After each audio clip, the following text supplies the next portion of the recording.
नमस्कार दोस्तों, जैसा कि हम सब जानते हैं कि विद्यालय के सफल संचालन के लिए अध्यापक या और अभिभावक का पीटीएम बैठक यानी आपस में संवाद होना बहुत ही आवश्यक है, क्योंकि जब तक संवाद नहीं होगा तब तक जो क्रियाकलाप हैं उनको अवगत कराना भागों को या उससे जान पहचान कराना क्या कमियां रह गई हैं, बच्चों में क्या कमियां हैं, क्या सुधार किया जा सकता है, उसका अवगत कराना बहुत ही आवश्यक होता है। आइए पढ़ते हैं जो कार्यालय यानी महानिदेशक स्कूली शिक्षा से जो लेटर आया है इस संबंध में। राज्य परियोजना निदेशक समग्र शिक्षा जिला बेसिक शिक्षा अधिकारी समस्त जनपद उत्तर प्रदेश प्रसिद्ध विद्यालयों में अभिभावक अध्यापक बैठक आयोजित कराए जाने के संबंध में कृपया बेसिक शिक्षा अनुभाग 5 के शासनादेश संख्या दी हुई है आपके 30 दिसंबर 2019 तथा महानिदेशक स्कूली शिक्षा के पत्रांक दिया हुआ है। दिनांक 20 जून 2025 का संदर्भ ग्रहण करने का कष्ट करें, जिसके द्वारा प्रदेश के समस्त परिषदीय विद्यालयों में पीटीएम आयोजित कराते हुए बच्चों के 100% नामांकन उपस्थिति में सुधार ड्रॉप आउट। देखिए, ड्रॉप आउट की जो समस्या है उसको कम करने के लिए बच्चों को नियमित विद्यालय भेजने हेतु अभिभावक अध्यापक बैठक में चर्चा करने के निर्देश दिए गए हैं। उक्त के अतिरिक्त शासनादेश संख्या दी हुई है। ये द्वारा संभावित तथा अति संभावित ड्रॉपआउट बच्चों के माता पिता अभिभावक को बैठक में आमंत्रित कर अभिभावकों की काउंसलिंग करने हेतु निर्देशित किया गया है। शैक्षिक सत्र 2025-26 में अध्यापक अभिभावक बैठक आयोजित कराए जाने एवं प्रभावी अनुश्रवण के उद्देश्य से समस्त परिषदीय विद्यालयों में थीम आधारित अभिभावक अध्यापक बैठक कराया जाना निर्धारित हुआ है। यानी एक थीम होनी चाहिए जिसपे आप बोलेंगे, जिसको बताएंगे।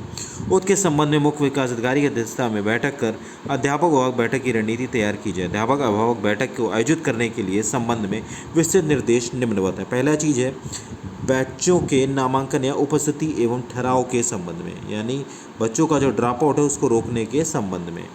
बैठक में अधिकतर अनुपस्थिति तथा ड्रॉप आउट को कम करने के लिए अभिभावक के साथ चर्चा करें, उन्हें प्रेरित करें किया जाए। साथ ही साथ अभिभावकों की काउंसलिंग कर बच्चों को नियमित उपस्थिति सुनिश्चित की जाए। विद्यालय के सेवी क्षेत्र के सभी बच्चों को चिन्हित कर उनका विद्यालय में नामांकन, नियमित उपस्थिति एवं ठहराव में वृद्धि हेतु अभिभावकों को अभिप्रेरित किया जाए तथा संभावित एवं अति संभावित ड्रॉपआउट बच्चों के अभिभावकों को अभिप्रेरित करते हुए सक्रिय अभिभावक का सहयोग लिया जाए। शिक्षा के महत्व व उपयोगिता पर चर्चा कर माता पिता अभिभावकों को बच्चों को प्रतिदिन विद्यालय भेजने के लिए प्रेरित करना। समुदाय एवं अभिभावकों को विद्यालय के कार्यक्रमों से जोड़ना तथा उनको गतिविधियों में सम्मिलित करने हुए हेतु प्रेरित करना। प्रत्येक बच्चे के अधिगम स्तर पर अभिभावक के साथ चर्चा की जाए और गृह आधारित शिक्षण पर ध्यान देते हुए अभिभावकों को प्रेरित किया जाए। तो ये सारी चीज़ें हैं। इसके अलावा जो आपके आगे जो प्लानिंग है वो इस तरीके से है। पीटीएम से पूर्व प्रधानाध्यापक द्वारा लगातार अनुपस्थित या अपेक्षाकृत अधिक अनुपस्थिति वाले बच्चों की सूची तैयार की जाए तथा पीटीएम में ऐसे बच्चों के माता पिता अभिभावकों की उपस्थिति सुनिश्चित की जाए। पीटीएम में बच्चों के विद्यालय न जाने के कारणों पर चर्चा करते हुए अभिभावकों से बच्चों की नियमित उपस्थिति सुनिश्चित कराने का प्रयास किया जाए। अध्यापक दूसरा जो पॉइंट है जो आपको डिस्कस करना है वो है डीबीटी के संबंध में। छात्राओं की कुल जो धनराशि है 1200 रुपये मात्र की धनराशि डीबीटी के माध्यम से अभिभावकों के आधार सीडेड बैंक खातों में उपलब्ध कराई जा रही है। तत्काल में छात्राओं के उनके माता पिता अभिभावकों के आधार बनवाने, बैंक खाते को आधार से सीड कराने हेतु डीबीटी के माध्यम से प्राप्त धनराशि का उपयोग यूनिफॉर्म, स्वेटर, जूता, मोजा, स्कूल बैग एवं स्टेशनरी के क्रय के लिए किए जाने हेतु प्रेरित किया जाए। यूनिफॉर्म के लिए जैसे 300 रुपये आते हैं, स्वेटर हेतु 200 रुपये हैं, जूता मोजा के लिए 125 रुपये, वहीं स्कूल बैग के लिए 175 रुपये, स्टेशनरी के लिए 100 रुपये। ठीक है। अब अगली चर्चा जो है वो है निपुण भारत मिशन पर चर्चा है। अभिभावकों को प्रेरित किया जाए कि वे बच्चों के साथ समय बिताएं, बच्चों के शैक्षणिक कार्य पूर्ण कराएं तथा बच्चों को लिखकर अभ्यास कराने हेतु प्रेरित करें। अधिगम स्तर को प्राप्त करने के लिए बच्चों को यथासंभव सहयोग प्रदान करें। शिक्षकों द्वारा अभिभावकों को दीक्षा ऐप डाउनलोड करने के लिए प्रेरित किया जाए और पाठ्यपुस्तकों में उपलब्ध QR कोड को स्कैन करते हुए सामग्री का उपयोग बच्चों के शिक्षण कार्य हेतु किया जाने के लिए अभिभावकों को प्रेरित किया जाए। ऑपरेशन कायाकल्प के लिए मूलभूत जो अवस्थापना सुविधाएं हैं, जो 19 पैरामीटर हैं, उनको शुद्ध एवं स्वच्छ पेयजल, बालिकाओं के हेतु पृथक शौचालय, हैंड वॉशिंग यूनिट, विद्युतीकरण उपकरण, CWSN शौचालय एवं ramp, railing, furniture, smart class इत्यादि का बालमैत्रिक अभिगमता के अनुसार निर्माण कराया जा रहा है। जिससे छात्र छात्राओं के विद्यालय के प्रति रुचि विकसित हो सके। विद्यालय की साफ सफाई पर निरंतर पूर्वक चर्चा हो। विद्यालय में स्वच्छता सामग्री तथा हाथ धोने के लिए साबुन, शौचालय क्लीनर, फिनाइल इत्यादि, डस्टबिन इत्यादि चीज़ें हैं। आउट ऑफ स्कूल बच्चों में शारदा कार्यक्रम का जो चलन है उसके बारे में अवगत कराना। जैसे 6 से 14 वर्ष के जो बच्चे जो आउट ऑफ स्कूल हैं उनका चिन्हांकन या नामांकन, उपस्थिति एवं ठहराव सुनिश्चित करने पर अभिभावकों के साथ चर्चा एवं परिचर्चा की जाए। अभिभावकों को शासनादेश संख्या 2025 के माध्यम से संभावित एवं अति संभावित ड्रॉप आउट बच्चों के माता पिता अभिभावकों को पीटीएम में इसके विभिन्न पहलुओं के संबंध में विस्तार से अवगत कराया जाए। दिव्यांग बच्चों के लिए जो समर्थ ऐप है उसके विषय में बताया जाए। दिव्यांग बच्चों का चिन्हांकन, नामांकन, उनकी आवश्यकताओं के अनुरूप शिक्षा प्रदान कर शिक्षा के मुख्य धारा से जोड़ने के उद्देश्य से दी जाने वाली सुविधाओं यथा दिव्यांग बालिकाओं हेतु स्टाइपेंड, गंभीर दिव्यांग हेतु एस्कॉर्ट अलाउंस तथा दिव्यांग बच्चों हेतु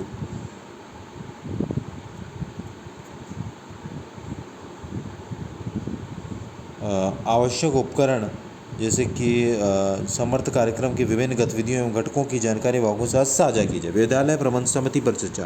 विद्यालय प्रबंध समिति के स्वरूप, गठन एवं कर्तव्यों या दायित्वों के अभिभावकों के साथ चर्चा की जाए। विद्यालय प्रबंध समिति की प्रत्येक माह प्रथम बुधवार को होने वाली बैठक की जानकारी तथा बैठक में किए जाने वाले निर्णयों के संबंध में अवगत कराना। एसएमसी द्वारा विद्यालय विकास योजना निर्माण में अभिभावक से सुझाव एवं सहयोग प्राप्त किया जाए। थीम आधारित अभिभावक अध्यापक बैठक के संबंध में निर्देश दिए जाए।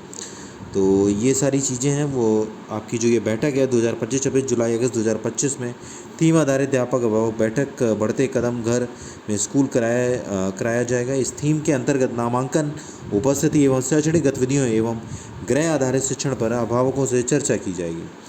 उपरोक्त बिंदुओं को समाहित करते हुए आगामी त्रैमासिक बैठक की कार्ययोजना बनाई जाएगी। बैठक के समस्त तैयारी एवं आयोजन दीक्षा ऐप पर उपलब्ध माइक्रो इम्प्रूवमेंट प्रोजेक्ट के माध्यम से किया जाएगा। दीक्षा ऐप पर प्रोजेक्ट संबंधी समस्त कार्रवाई प्रधानाध्यापक द्वारा अपनी आईडी से पूर्ण की जाएगी। थीम आधारित पीटीएम के समीक्षा दीक्षा ऐप पर उपलब्ध एमआईपी रिपोर्ट के माध्यम से की जाएगी।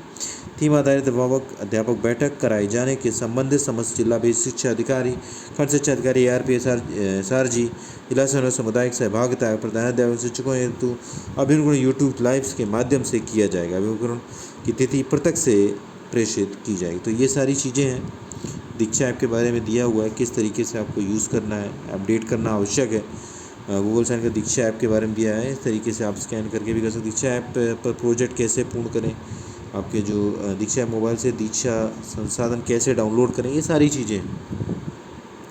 अगला जो पॉइंट है आपका, इसके लिए आपको धनराशि भी दी जा रही है। उसके अतिरिक्त किसी भी प्रकार की समस्या की स्थिति में प्रधानाध्यापक संकुल एवं ARP के माध्यम से संबंधित सूचना SRG को अग्रेसित करेंगे। इस कार्यक्रम में सुचारू संचालन के लिए SRG के द्वारा समीक्षा के से समन्वय स्थापित कर समस्या का निवारण भी किया जाए।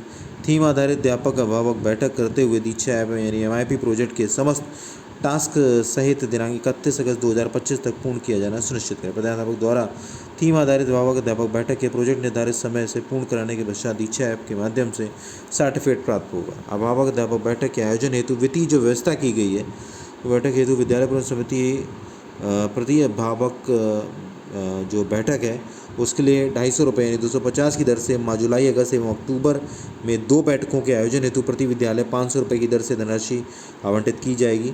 वहीं समग्र की शिक्षा के अंतर्गत जो परिषदीय विद्यालयों में 500 रुपये प्रति विद्यालय की दर से कॉलम 4 में अंकित धनराशि आपके उपलब्ध कराई जा रही है। तो ये सारी चीज़ें हैं। जल्द मिलते हैं नेक्स्ट वीडियो में, तब तक के लिए नमस्कार, जय हिंद, जय भारत।